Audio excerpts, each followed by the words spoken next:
I have 6 great tips for character dining. Let's get right into it.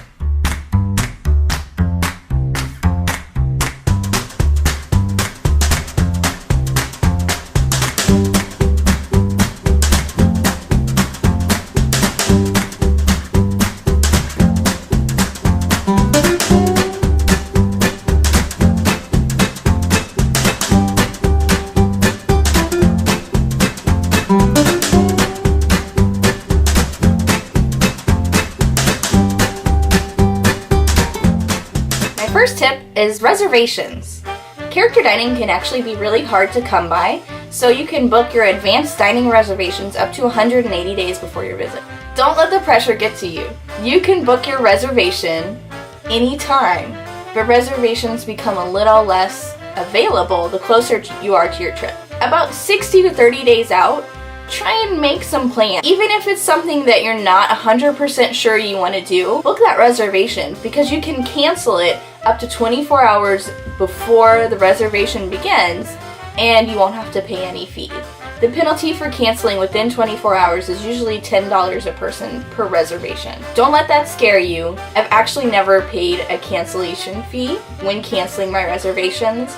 Usually you can change it or modify it to something different or cancel it altogether as long as you give enough notice. Any reservations that you have booked that you decide you definitely don't want to do, you want to go ahead and eliminate those at least a week before you go. But be sure to choose a few that you want to try, and even if the times don't work, you at least have the option.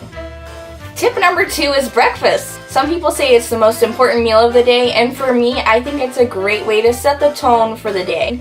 Going to a character breakfast on the first day of our trip just really sets the expectation for here we are, we're at Disney World, this is the experience that we're going to have, and we always have a great time. Another great thing about breakfast is it's actually a cheaper option compared to the lunch or dinner menus, so it saves you a little bit of money. A side note, if you have the dining plan, you're going to use a table service credit for breakfast, lunch, or dinner, so don't worry about saving money and going to breakfast if that's your concern. Breakfast is just a great way to set the tone. Breakfast can start early. It can start at I think around 7, but they book usually reservations until about 10:30. So if you're not an early riser, don't worry, you still have time to roll out of bed 9:30, 10 o'clock, and head to a breakfast reservation. Number 3, kids under 3 eat for free. From the time they're born until the day before their 3rd birthday, your children will eat for free at character dining experiences. Take advantage of that free dining for the kiddos while you've got it.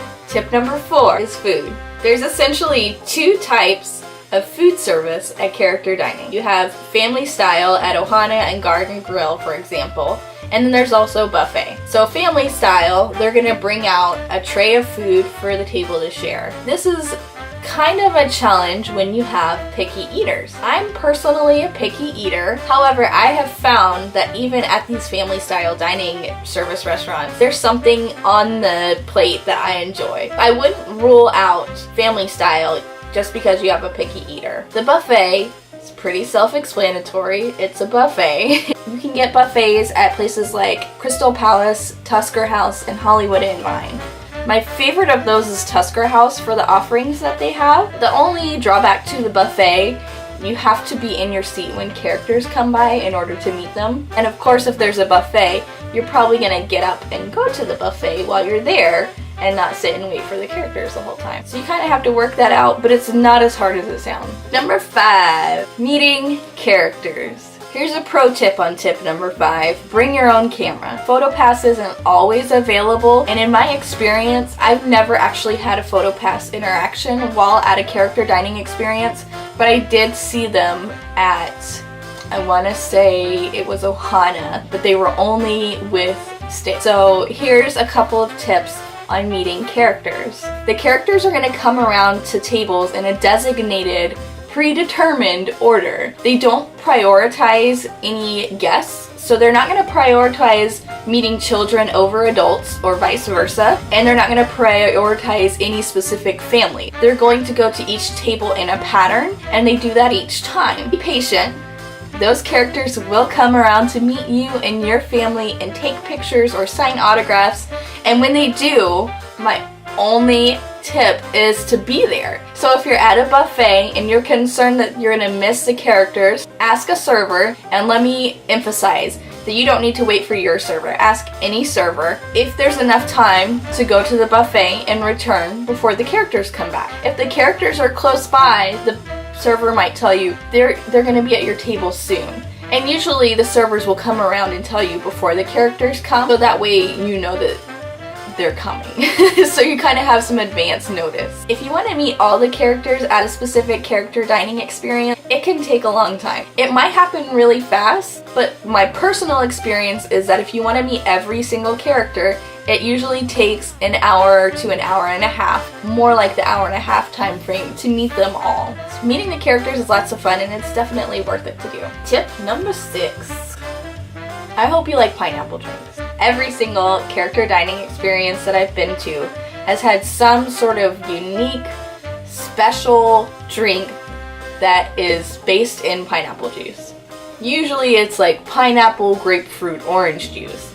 And that's fine. I have nothing against pineapple juice or any juice personally. However, my daughter can't tolerate juice most of the time. When you're going to these restaurants and they serve that juice, they're not going to ask you what you want to drink.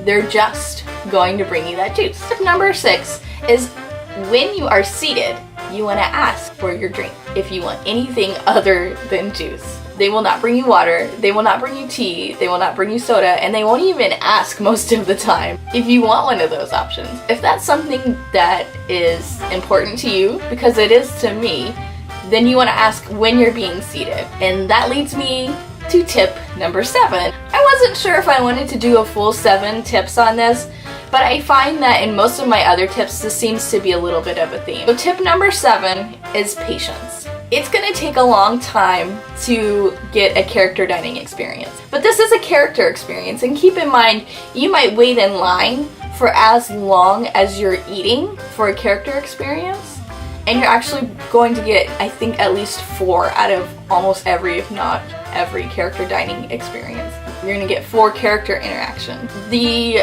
biggest drawback to me is the service.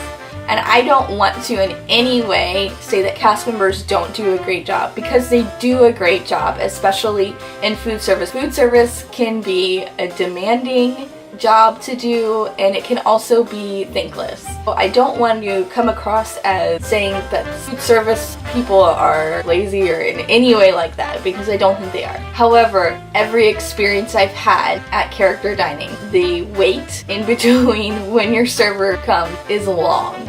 It's very, very long. Be patient, speak up as quick as you can for things that you need or want, and don't be afraid to ask other servers that are in the area if you need something. Just know that it's gonna take some time, but be patient and enjoy it. Enjoy the moment, enjoy that time. Those are my 7 tips.